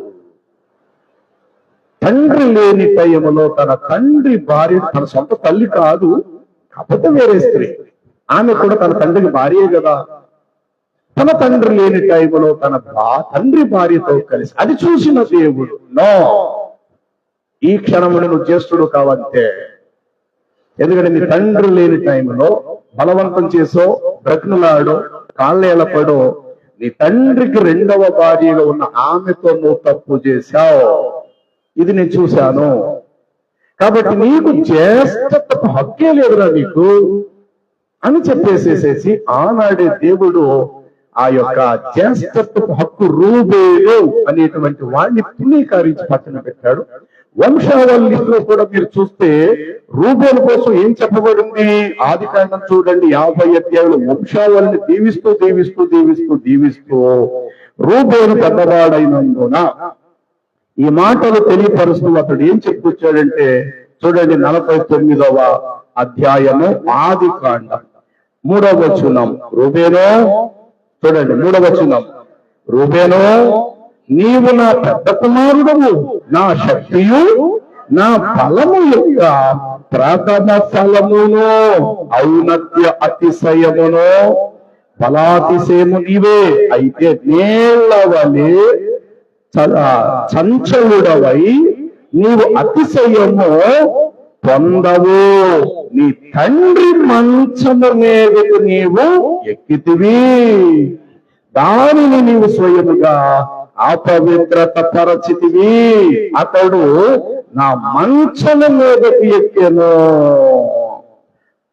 కాబట్టి ఈ విధముగా తన తండ్రి యొక్క మంచము మీద ఒక పెద్ద ఒక మాట చెప్పాడు నాకు చాలా కాలం క్రితం. పెద్ద మంచి దైవం బాబు, ఎప్పుడైనా నువ్వు ప్రార్థనకు వెళ్ళినప్పుడు వారు అయ్యా వచ్చి ఇక్కడ రెస్ట్ తీసుకోండి అని అన్నప్పుడు నువ్వు ఎక్కడికి వెళ్తుంటావు అన్నాడు. ఏముంది వాళ్ళు ఎక్కడ ఏ ప్లేస్ చూపిస్తే ఆ ప్లేస్ లో అప్పుడు ఆయన ఒక మాట అన్నాడు, వీలైతే వాడు మంచం మీద ఎప్పుడు నువ్వు పడుకోకు బాబు అన్నాడు. అదేంటండి అని, హోటల్ అవ్వచ్చు, అది పాస్టర్ గారి రూమే కావచ్చు. కాబట్టి ఆ దైవజనుడు పడుకున్న మంచం మీద నువ్వు పడుకో, వీళ్ళకి చాపడు, ఒక చాపడిగి కింద పడుకోడు. ఇది మంచి పద్ధతి. అదేంటండి నాన్నగారు అని నేను అడుగుతాను కదా, నాన్న ఎందుకు చెప్తున్నాను పెద్దవాడిని అలా, కనీసం తలవాల్సద్దు నువ్వు. ఇప్పుడు లాడ్జికి వెళ్ళాం, హోటల్స్కి వెళ్ళాం, డబ్బులు ఇస్తున్నాం, హోటల్లో రూమ్ తీసుకున్నాం. ఆ మంచం మీద ఎవరు పడుకున్నారో ఎవరెవరు పడుకున్నారో ఎలా పడుతుందో మనకు తెలియదు. కానీ ఏ పూట కప్పాటు వాటి మీద వస్త్రాలు మార్చేస్తారు, బట్టలు మార్చేస్తారు, తలగడ కవర్లు క్లాత్ అన్ని మార్చేస్తారు. మనం వెళ్ళేసరికి ఫ్రెష్ గా తయారు చేసి రూమ్ ఇస్తారు, మనం అందులో రెస్ట్ తీసుకుంటాం. నేను ఇదే మాట చెప్పాను అక్కడ, నాన్న అది హోటల్ లేకపోతే లాడ్జి, దాని సంగతి వదిలే. కానీ నేను ఎప్పుడైనా ఒకరి సేవకులు పిలిస్తే వారి మంచం మీద కాదు, కింద చాపడికి పడుకో, లేదా మందిరంలోకి వెళ్ళి పడుకో. చాలా సంవత్సరాల క్రితం నేను అలాగే చేసా చాలా కాలం. కానీ పరిస్థితులు బట్టి ఆ తర్వాత అయ్యా లేదయ్యా ఏసీ గదిలో ఖచ్చితంగా మీరు ఉండాలి అని అంటేనే. కానీ ఆయన చెప్పే మాట అప్పుడప్పుడు నాకు గుర్తొస్తా. ఇక్కడ రూబేన్ చేసిన పని ఏంటంటే తన తండ్రి మంచము మీదకు అతడు ఎక్కి అతడు తన తండ్రి మంచమును మైలుపరిచాడు. ఎవరయ్యుండి? జ్యేష్ఠుడయ్యుండి అని చెప్పండి. ఏమయ్యుండి? అసలు జ్యేష్ఠుని దేవుడు ఎంతగా కోరుకున్నాడు తెలుసా? నాకు అర్పించాలి, అతడు నావాడు, నాకు కుమారుడు, నాకు జ్యేష్ఠుడు. 100 మంది పుట్టిన నీకు, కానీ 100 మందిలో మొదటోడే నావాడు. 99 మంది మంచోళ్ళు చెడ్డలు నాకు వద్దు, మొట్టమొదటోడు నాకు కావాలంటే ఇదండి దేవుడి కోరిక. అలాంటి రూబేన్ అనబడిన వాడు తన తండ్రి అయినటువంటి యాకోబు యొక్క భార్యలు 4 అయితే అందులో ఇతడు పెద్ద భార్య కుమారుడైతే ఆ తర్వాత దాసిగా వచ్చిన ఆమెతో అతడు తప్పుడు పని చేసిన కారణం దేవుడు చూసి ఎవడు ఇక నువ్వు జ్యేష్ఠుడు కాదురా, నీ తండ్రి యొక్క మంచం ఎక్కావు, ఆ మంచాన్ని అపవిత్రత పరిచావు కనుక జ్యేష్ఠత్వం హక్కును కోల్పోయి నీకంటే 7 వెనకాతలు పుట్టిన యోసేపు కుమారులకు నేను దానిని స్వాస్థ్యముగా ఇస్తున్నాను, కాబట్టి నువ్వు ఎంత మాత్రం జ్యేష్ఠుడు కాదని చెప్పి దేవుడు లెక్కలను తీసిపడేశాడు. బాగా అర్థం చేసుకోండి. దీనిని బట్టి దేవుడు ఇచ్చేటువంటి వాగ్దానము, దేవుడిచ్చే వాక్యం యొక్క విలువలు ఎంతటి విశేషమైనవి, ఎంతటి విలువైనవి. ఇవి సమాజానికి అర్థం కావు. లోకరీతిగా నువ్వు చదువుకుంటూ వెళ్ళిపోతే నీకు ఏది అర్థం కాదు. దేవుని మనసులో ఎక్కడో ఒక మూల మనకంటూ ఒక స్థానం ఉంది. మన మీద దేవుడు అభిలాష పెంచుకున్నాడు, ఒక ఉద్దేశాన్ని దేవుడు కలిగి ఉన్నాడు. దీన్ని ఎప్పుడు నేను మర్చిపోకూడదు. నువ్వు ఏ ఊరు ప్రయాణం చేయి, ఎంత దూరం నువ్వు ప్రయాణం చేయి, కానీ ఒకటి మాత్రం మర్చిపోక, ఆయన కనుదృష్టి నీ మీద ఉంది, ఆయన సంకల్పం నీతో ప్రయాణం చేస్తున్న సంగతి మర్చిపోవద్దు. ఇంటికి ఎవరైతే పెద్దవారో వారి పట్ల దేవుడికి ఒక ఉన్నతమైన అభిప్రాయం ఉంటుంది. అది స్త్రీ అయినా అతడు ఆఖరికి పురుషుడైనా, అది స్త్రీ అయినా అతడు పురుషుడిని ప్రథమ సంతానము దేవుడు కోరుకుంటాడు. కాబట్టి నీ కుమారులలో జ్యేష్ఠుడు నాకు. అలా మాటకు వస్తే బైబిల్ గ్రంథంలో సులెఫెహాదు ఉన్నాడు. అతను 7 కుమార్తెలు, అసలు మగపిల్లలే లేరు అనుకుంటా. ఈ 7 పిల్లలు కూడా తండ్రికి రావాల్సిన స్వాస్థ్యాన్ని అడిగినప్పుడు మోషే దగ్గర దేవుడు అంటాడు, మోషే సులెఫెహాదు చెప్పిన తన కుమార్తెలు చెప్పినది యావత్తు నేను విని ఉన్నాను, వారి యొక్క స్వాస్థ్యపు హక్కును వారికి పంచిపెట్టుమో అంటాడు దేవుడు. కాబట్టి ప్రభువునందు ప్రియులారా, జీవితంలో బ్రతకటానికి ఆహారం ముఖ్యమే, కానీ ఆహారమును బట్టి నీ ఔన్నత్యాలు, నీ దైవిక అంతస్తును నువ్వు దిగజార్చుకోకూడదు. ఆ పూటకు దేవుడు ఏది నీకు పెట్టాడో దేన్ని దగ్గరకు తెచ్చాడో మహాప్రసాదం అనుకో. ప్రభువా ఈ పూటకు నాకు ఇదే ఇచ్చావా, నీ స్తోత్రాలు తండ్రి అని అనుకో. కానీ నీ మనసు దేని మీదో పెట్టి వేరేదేదో ఆకర్షణీయమైనది, ఆ రంగులు గలది కావాలని ఎప్పుడు కోరుకోక. ఎప్పుడు కూడా చూడండి, రంగులు గలది నీకు హాని చేసేదే. మీరు ఏ హోటల్లోకైనా వెళ్ళండి, ఇంట్లో అమ్మ చేతితో వండిన వంటకం యొక్క రుచి, ఆరోగ్యము ఎక్కడ నీకు దొరకదు. అమ్మ చేతి యొక్క వంట యొక్క ఆరోగ్యమే రుచి ఎక్కడ మీకు దొరకదు. మన సోదరులు అప్పుడప్పుడు క్రీస్తుదాస్ గారు చెప్తుంటారు, వాళ్ళ తల్లి గారు పసుపు పప్పులతో కూర ఉండేదండి, ఎంత కమ్మగా, ఎంత ఆరోగ్యం. ఆ మాటలు వినడం నేను ఇష్టపడుతుంటాను అప్పుడప్పుడు. ఎస్, పెద్దవాళ్ళు వాళ్ళు ఉండే చేతి వంటలు, వారి యొక్క భోజనాలు, ఆ ఆరోగ్యమే. ఈ రోజు మీరు ఏ హోటల్లోకి మీరు వెళ్ళండి, ప్రతి పదార్థం మీద రంగు రంగు రంగు రంగు రంగు రంగే. అలా మూత తెరుస్తాడు, అలా చూస్తాము, ఎర్రని చికెన్, ఎర్రని మటన్, అన్ని ఎరిపోయి. చెప్పండి ఎంత కావాలి, అర కేజీయా? ఫ్రై పీస్ కట్టండి బాబు, ఫ్రై పీస్ కట్టండి. వాడు ఏ ఆయిల్ వేసాడో తెలుగు, ఏ చేతి వంటతో వండాడు, ఎలా వండాడో కూడా నీకు అర్థం కాదు. ఇంట్లో అలా తల్లి అయితే అలా చేయదే. ఇంట్లో తల్లి చేసే ప్రతి పదార్థం ఎంతో శుభ్రంగా ఉంటుంది, జాగ్రత్తగా ఉంటుంది, ఆరోగ్యకరంగా ఉంటుంది. కాబట్టి మనుషులకు బయట ఏం కావాల్సి వచ్చింది, కేవలం రంగులు. అలాగే తలలకు రంగులు మూసేసుకుంటారు. ప్రతిదీ రంగుల ప్రపంచం అయిపోయింది ఈ ప్రపంచం. ఇప్పుడు యాషాబు ఆ కూర మూత తీసేసరికి గాను నోటికి రుచికరమైన రుచులు ఎప్పుడు కూడా హాని ఉంటుంది ప్రియులారా. రుచులు ఎప్పుడు కూడా హానికరమైందే ఉంటుంది. పూర్తి రుచి ఉండకూడదు, సగం రుచి లేనిదై ఉండాలి, అప్పుడు అది ఆరోగ్యకరం.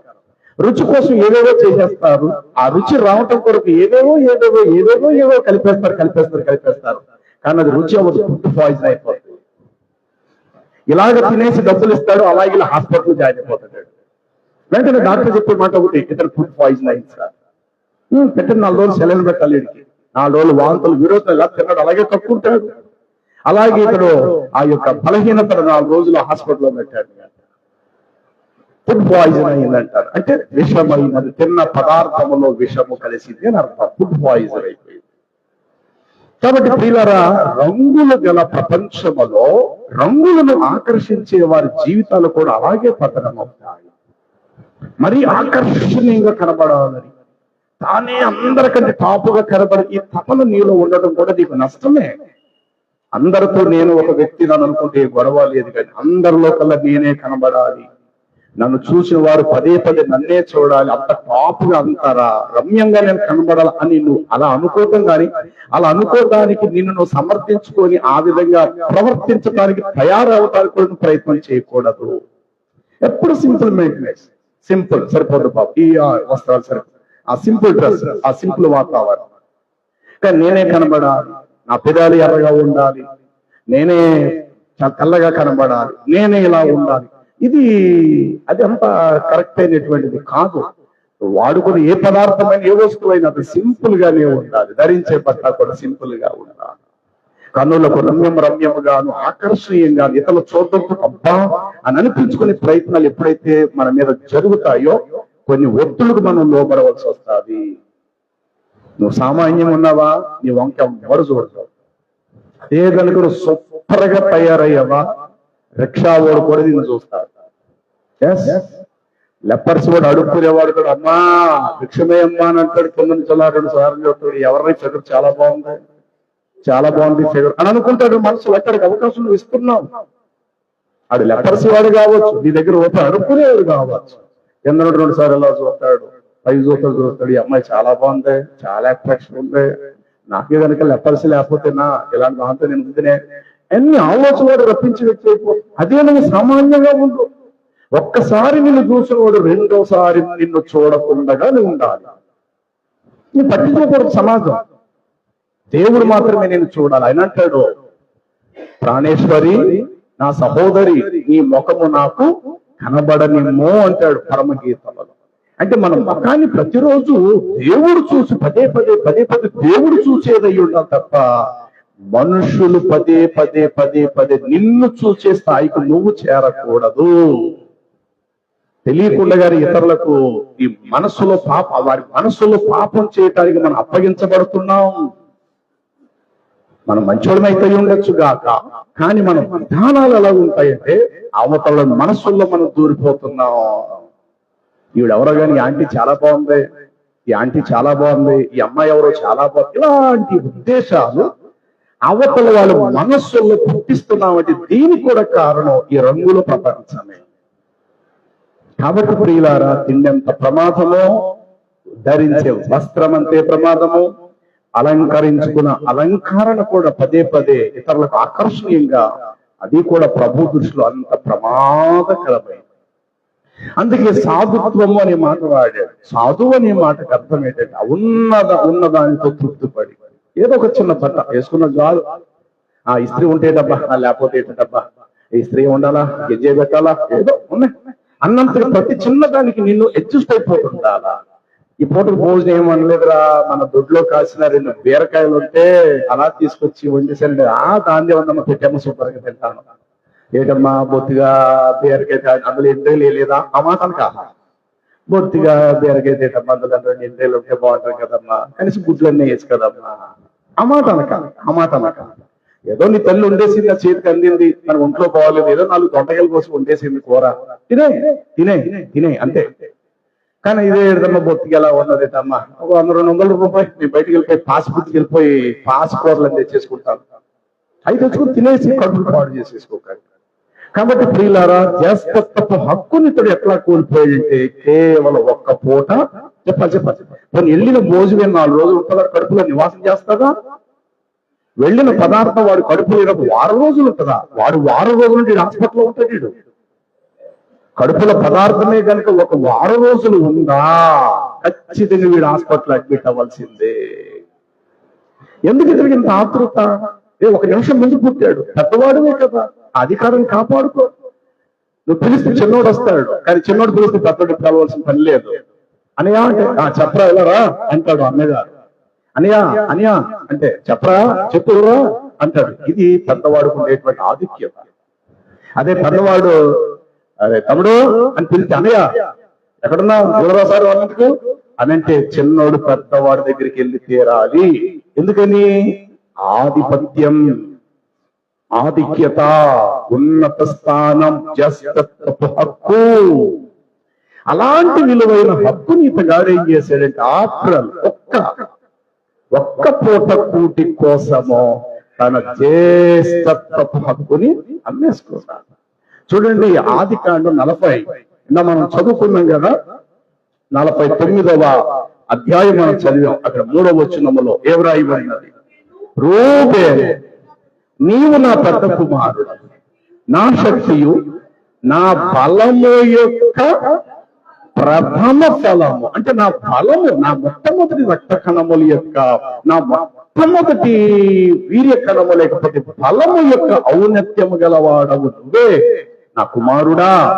నీ వెనకాత పుట్టినోళ్ళందరూ నీ తమ్ముళ్ళేరా, నువ్వేరా నా పెద్దవాడివి, నా పెద్ద కొడుకురా. రేపు పొద్దున్న నేను చచ్చిపోతే నా ఇంటి గౌరవంతా మోసేవాడు కాపాడిన పెద్ద కొడుకురా నువ్వు. ఎప్పుడు కూడా పెద్ద కొడుకు మీద తండ్రికి ఉంటుందండి అభిమానము, పెద్దవాడి మీద. ఏడనకాతలు పుట్టిన పిల్లల మీద మాత్రం తల్లికి ఎక్కువ గారాబం ఉంటుంది. ఆఖరిలో పుట్టిన వాడి మీద తల్లికి ఎక్కువ ప్రేమ ఉంటుంది. మొదటి పుట్టిన వాడి మీద ఎందుకో తండ్రికి చాలా ఎక్కువ ప్రేమ ఉంటుంది. ఇలా ప్రతి ఇంట్లో కూడా ఇదే పరిస్థితి. పెద్ద కొడుకు అంటే తండ్రికి చాలా ఇష్టం, చిన్న కొడుకు అంటే తల్లికి ఇష్టము. అది ఆడబిడ్డలైనా కావచ్చు, ఆఖరి మగబిడ్డలైనా కావచ్చు. దేవుడు ఇక్కడ తండ్రి స్థానం నుండి మాట్లాడుతున్నాడు. ఏమనేది? జ్యేష్ఠుడును నాకు అప్పగించండి. జ్యేష్ఠత్వం అనేది చాలా విలువైనది. అలాగే ఆదాము మానవ జాతిని జ్యేష్ఠుడు. ఎవరు? ఎందుకంటే అందరికంటే ముందు పుట్టే దేవుడు సృష్టించాడు. ఈ కారణం చెప్పి ఆదాము అందరికంటే జ్యేష్ఠుడు. అతడు కూడా ఏం చేశాడంటే అవ్వను పెట్టిన ఫలము తినుట చేత తన జ్యేష్ఠత్వపు హక్కుని ఆదాము కూడా కోల్పోయాడు. ఇప్పుడు ఎవరు చేశారు? రూబేను ఎట్లయితే కోల్పోయి యోసేపుకు ఎలాగైతే జ్యేష్ఠత్వపు హక్కును వదిలేసే పరిస్థితి వచ్చిందో, అలాగే యాషాబు తన జ్యేష్ఠత్వపు హక్కును కోల్పోయి యాకోబుకి ఎట్లా ఇచ్చేశాడో, రోమాపత్రిక 8వ అధ్యాయాన్ని మనం గమనిస్తే కనుక 29వ వచనంలో ఇట్లా రాయబడి ఉంటుంది. రోమాపత్రిక 8. ఎందుకనగా తన కుమారుడైన యేసుక్రీస్తు ప్రభువు వారు అనేక సహోదరులలో జ్యేష్ఠుడు అగునట్లు దేవుడు ఎవరిని ముందుగా ఎరిగెనో వారిని తన కుమారులుగా స్వారూప్యము గలవారగుటకు వారు ముందుగా నిర్ణయించెను. చాలా వాస్తవానికి ఆదాము జ్యేష్ఠుడు. అలాంటిది ఇప్పుడు జ్యేష్ఠత్వ హక్కు ఎవరికి వచ్చింది తెలుసా? యేసుక్రీస్తు ప్రభు వారికి ఇవ్వబడింది. ఇప్పుడు ఈయన అందరికీ జ్యేష్ఠుడయ్యా. ఆదాము కోల్పోయాడు ఆ జ్యేష్ఠత్వ హక్కు, యాషాము కోల్పోయాడు ఆ జ్యేష్ఠత్వపు హక్కు, రూబేను కోల్పోయాడు ఆ జ్యేష్ఠత్వపు హక్కు. ఆదాము కోల్పోయి కడపటి ఆదాము అనబడిన యేసుక్రీస్తు వారికి ఇవ్వబడింది జ్యేష్ఠత్వ హక్కు. యాషాబు కోల్పోయి యాకోబుకి ఇవ్వబడినది ఆ జ్యేష్ఠత్వపు హక్కు. రూబేను కోల్పోయి ఆ జ్యేష్ఠత్వపు హక్కు ఏశావు యొక్క కుమారులకు ఏశావుకి ఇవ్వబడింది. కాబట్టి ప్రియులారా, పదార్థం కంటితో చూసింది ఒక్క పూట, 1 గంట 2 గంటలో కడుపులో ఉంటదంతే. అలాంటి దాని కొరకు నీ విలువైన ఔన్నత్యాన్ని, నీ ఘనమైన జీవితాన్ని, ఉన్నతమైన నీ స్థితిని కేవలము నోటికంది ఒక్క పూట కోటి కోసం మనలను మనము దిగజార్చుకొనకూడదు. అలా అని చెప్పి ఆహారాన్ని తృణీకరించవద్దు. మానవ సకటి భాగం జీవితంలో ఆహారం అనేది ప్రతి ప్రాణికి ఒక భాగం అయింది. ఆహారం తప్పనిసరి మనకు కావాలి. కానీ ఏ ఆహారమైనా కడుపు నింపుకుంటారు. నోటికి మాత్రమే ఆహారం రుచింపబడదేమో గాని కడుపు అంటాడట, నువ్వు ఏది పరేసినా సరే నేను నిండిపోతాను రా నాయన, గింజన పంపించే, చారణం పంపించే, పప్పుసారు పంపించే, పులిహార పంపించే, 4 ఇడ్లీలు పంపించే, 4 జాంకాయలైనా పంపించే గాక నేను రెడీగా ఉన్నాను, ఈ స్టమక్ నేను నింపుకోవటానికి రెడీగా ఉన్నాను అని అంటదట. ఈ కడుపుకు స్వార్థం లేదు. ఏ పదార్థాన్ని పంపించిన కడుపు ఎప్పుడు కూడా నీకు వంకలు కట్టదు, కడుపు ఎప్పుడు తృణీకరించదు. కడుపును ఏ పదార్థం చేసినా మిల్లు కింద ఆడేసి వ్యర్థంగా బయట పంపిస్తారు. ఎటొచ్చి నోరు మాత్రమే స్ట్రైక్ చేస్తారు. నోరు అనేది ఒక స్పీడ్ బ్రేకర్ లాంటిది. ఎంత స్పీడ్ గా బండి వెళ్ళినా స్పీడ్ బ్రేకర్ దగ్గర బ్రేక్ వేయవలసిందే. స్పీడ్ బ్రేకర్ అంటారా, ఎట్రా 100 కిలోమీటర్ స్పీడ్ మీద వచ్చావా, నా దగ్గర వచ్చిన తర్వాత నువ్వు బ్రేక్ వేయవలసిందేరా అని ఎట్లాగైతే అంటారో, పదార్థం నోట్లో వెళ్ళడం నోరు అంటదంట. ఏంటి ఎలా ఉంది, నిన్నటి కూర అనుకుంటాను కదా ఇది, మొన్నటి కూర అనుకుంటాను కదా ఇది, ఎటమ్మా ఇది ఎలా ఉండేటి అని ఎవరు మాట్లాడతారట? నోరు మాట్లాడతారు. కడుపు ఏమంటే తెలుసా, ఒరే బాబు రే ఆపగరా ఆపగరా ఆపగరా బాబు, నీళ్ళు అన్నం పెడతాను, ఆపగరా, పంపించారా అని కడుపు పుట్టిన ఆకలితో ఎదురు చూస్తారు. నోరు అంటారు, నోరు మూసుకొచ్చా, ఏది కావాలని పంపిస్తాను లోపలికి. ఒరే అప్పటి వరకు నేను ఆగలేనురా, టైం అయితే 4 అయిపోతుంది, 3:30 అయిపోయిందిరా, పంపించారా బాబు అంటదట ఈ కడుపు నోరుతోటి. నోరు అంటున్నా, లేదు ఇప్పుడు నేను స్పెషల్ గా చికెన్ రప్పిస్తాను, స్పెషల్ గా ఇప్పుడు నేను మార్కెట్ వెళ్తాను, స్పెషల్ గా వెళ్ళి ఫ్రై చేసి ఒరే అవన్నీ పెట్టేసరికి సాయంత్రం 7 అవుతుందిరా బాబు, వద్దురా అంటదట ఈ కడుపు. నోరు మూసుకొచ్చా అన్నది నోరు కడుపు స్ట్రైక్ చేసి ఎప్పుడుకో తనకు అనుకూలమైన భోజనాన్ని పంపిస్తారు.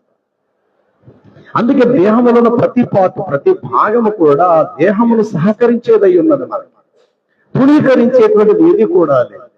అందుకని నోటికి ఆహారం ఇబ్బంది ఏమో గాని కడుపుకి ఆహారం ఇబ్బంది కాదుగాక. కొన్ని సందర్భంలో నోటికి రుచి ఉండదు. రుచి ఉంటే జబ్బు చేసో, జ్వరం వచ్చో, టైఫాయిడ్ ఏదో సంథింగ్ వచ్చి నోరంతా చేదైపోయింది. అలాంటి టైం నోరు మింగటానికి, నమ్మటానికి, తినటానికి నోరు ఇష్టపడదు. అప్పుడు కడుపు పస్తుండవలసిందే, నోరు కూడా పస్తుండవలసిందే. రెండూ బాధపడతాయి. ఆ టైంలో మరణ సలహా ఇస్తుంది, కాస్త నిమ్మకాయ పచ్చడితో తినొచ్చు కదరా బాబు, నోరు ఎట్లాగా చేదు ఉంది కదరా, జ్వరం వచ్చేసి నిమ్మకాయ పచ్చడి వేసి 7 గంటలు మొదలు తినారా బాబు అంటారు. అప్పుడు తింటే కాస్త నోరేదో కాస్త మింగటానికి అవకాశం కుదురుతారు. ఏమన్నా ఆ టైంలో మీరు పొలం తినండి చూద్దాం. జ్వరం వచ్చేసి నోరంతా చేదు ఉన్నప్పుడు హైదరాబాద్ తప్పించుకుంటే మంచి హలీమా లాంటి బిర్యానీ తెచ్చుకొని తినలేరు. రోడ్డు ప్రక్కన అమ్మే ఒక ముసలావిడ అమ్మే కాస్త 2 రూపాయలు ఆ యొక్క నిమ్మకాయ పచ్చడి మనం సరిపోతుంది అనమాట. కమ్మగా గిన్నెడు అన్నం మనం తింటాం. కాబట్టి ప్రియులారా, భోజనం చేతట దేవుని పనిని పాడు చేయొద్దని చెప్పేసి రోమాపత్రిక ఆ యొక్క 14వ అధ్యాయం అనుకుంటా 21వ వచనములో ఈ మాట రాయబడి ఉంటుంది. అమ్మా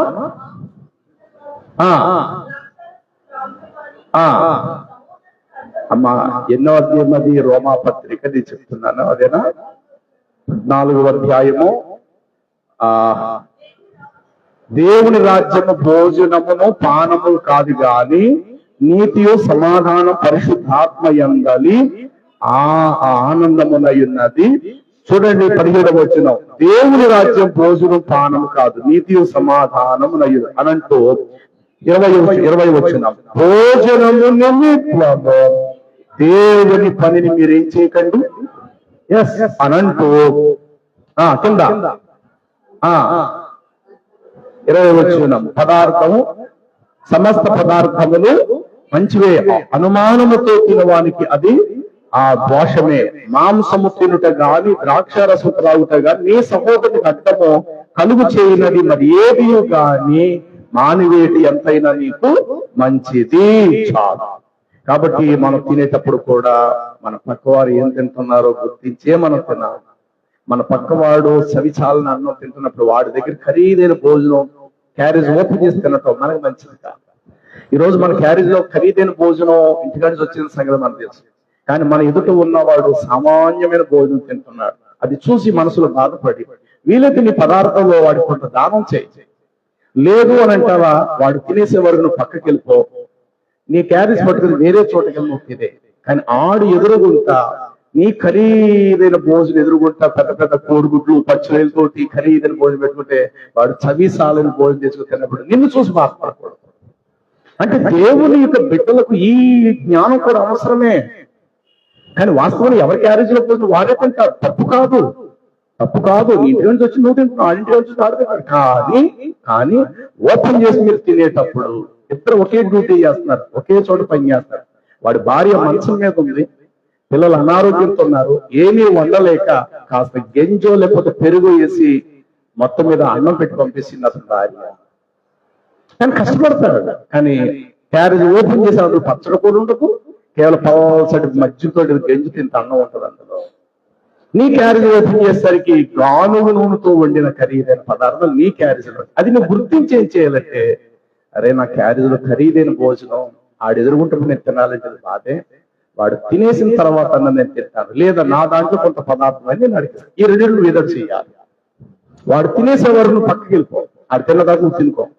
కానీ ఆడు ఎదురుకుంటే ఏమొచ్చింది వాళ్ళకి భోజనం అని వాడిని అడగటం, ఇవాళ మా ఆవిడకి ఒంట్లో బాగాలేదురా 6 రోజులు బట్టి ఇట్లా ఏం అనట్లేదు, అందుకని మొన్న గింజతో తిన్నావు, నిన్న పచ్చడితో తిన్నాను, ఇవాళ కూడా గింజనం పెట్టిన భార్య అంటే ఓహో అలాగా అని అనుకుంటూ ఆడెదురుకింత సంతోషంగా నువ్వు తినటం అది నీకు మంచి మర్యాద కాదు. ఒక దైవ బిడ్డగా నువ్వు అవగాహన చేసుకురాదే, ఇదే పరిస్థితి నాకు కూడా వస్తే నా పరిస్థితి కూడా ఇలాంటిదే కదా అని అనుకుని మనసులో నువ్వు కాస్త కలత చెంది బాధపడురే, ఆ భోజనం పక్కన పెట్టు, ఈ భోజనం కాస్త తినరా అని పెట్టే మనసుంటే కనుక క్యారేజ్ ఓపెన్ చేసి వాడితో కలిసి నువ్వు పెట్టి నువ్వు కూడా తిని తప్పులేదు. కానీ వాడిదేమో గింజనం అయి ఉంటే ఖరీదైన భోజనం వాడు ఎదురుకుంటా నువ్వు తినాలి. అసలు మనసు నీకు ఎలా అనిపించింది? అలాంటి మనసు నీకు రావటమే చాలా పొరపాటు. అంటే దేవుని సృష్టిలో దేవుని ప్రసరంగా ఈ నైతిక విలువను మనం కాపాడుకోవాలి. ఏది ఎవరింటికాడ భోజనం వచ్చినా వాళ్ళు తింటారు కరెక్టే, కానీ తినేటప్పుడు నువ్వు ఆలోచించు. నా ఇంటి నుంచి మంచి భోజనం వచ్చింది, వాడింటి నుంచి వాడి తల్లి అనారోగ్యరాలు, వాడి భార్య కూడా అనారోగ్యరాలు, సరిగ్గా 6 రోజుల పాటు ఏ భోజనం రావట్లేదు, అది నీకు తెలుసుంది కూడా వాడు ఎదురు ఒక లొట్ట వేసుకొని నువ్వు తినటం అనేది ఎంతైనా నీకు మంచిది కాదు. అంటే ప్రభులోకి వచ్చిన తర్వాత ఎన్ని విలువైన ధర్మాలు దేవుడు పెట్టాడో తెలుసా?